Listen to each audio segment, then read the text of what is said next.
And we'll do back-to-back videos here because I already have everything out. We have the para2, and again, in my last video I was talking about a lot of people sometimes try to compare if I'm going to buy one Spyderco between the Manix 2, which is right here in its old configuration with a hollow grind, 154 cm, clear cage. Now they make them black, S30V, flat grind, I can't remember. I've got a few versions of this though. So this is coming from a guy who has 4 Manix 2s in different configurations. I've got one lightweight, one XL, one 154 cm, and one S30V, and only 2 paramilitary 2s. And you know what? If I could go back and do it all over again, I'd switch. I would rather have 4 paramilitary 2s and only 2 Manix 2s. And by the way, I'd end up with the Manix 2 lightweight, which I thought was not one of my favorite blades. It ends up being one of the best summer carry blades you can ask for. So it has a place. And this guy right here, sentimental value especially, but the 154 cm old hollow ground Manix 2 I would never want to get rid of. I would be open to getting rid of the XL and the S30V hollow grind version also with clear ball bearing cage, because they just don't get any pocket time. So that's really where these differ. Let me see if I can get a good comparison of edge here in front of the camera, roughly right there.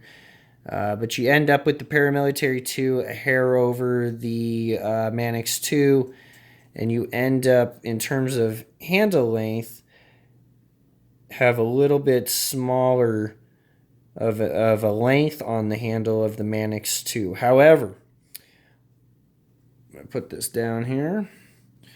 On the Manix 2, you've got jimping in all the wrong places. Sorry, but somebody went crazy on that, and they know it. Okay, you don't need jimping everywhere. So the jimping gets annoying, especially when you grab it tight to use it.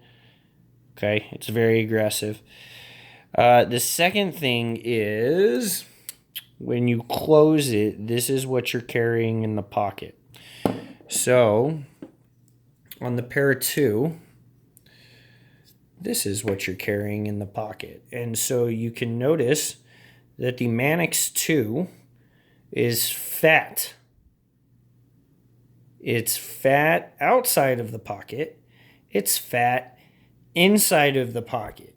And when you have the lightweight version, you don't notice it. But when you have the regular size version or the XL version, it's a fucking brick inside of your pocket. And where I live, I notice it. It adds to the weight that I don't want there to be.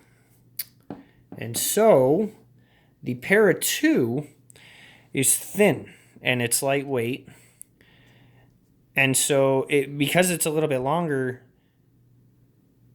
it needs to make up for it in the pocket with being less wide. And this slips into your pocket where you don't even notice it. What lock is stronger? Hell if I know. I don't know. They're both really strong locks. You got the cage ball bearing lock right there. You got the comp lock right here. They're both going to take care of anything I throw at them. I can't imagine something that is going to make either one of these locks fail with normal use. So that's irrelevant to me. And to be honest with you, I actually like the cage ball bearing lock a little bit better than the comp lock, but just in the smaller package, the paramilitary 2 far exceeds. The Manix 2 has started catching up with different steels, so if that's your thing, you can get them in pretty much any steel that you can, the para2s.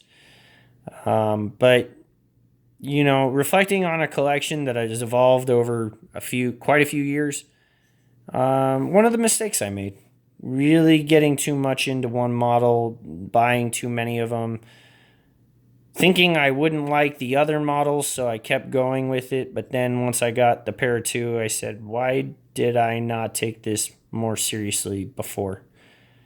And so in the future, if possibly I do sell the XL and the S30V Manix 2s, I'd probably want to get into one of those new M390 blacked out blades that are the JG10. I think Blade HQ has as an exclusive. So here's a last look at both of them. If you have any questions about either one of them, let me know. Take care. Bye.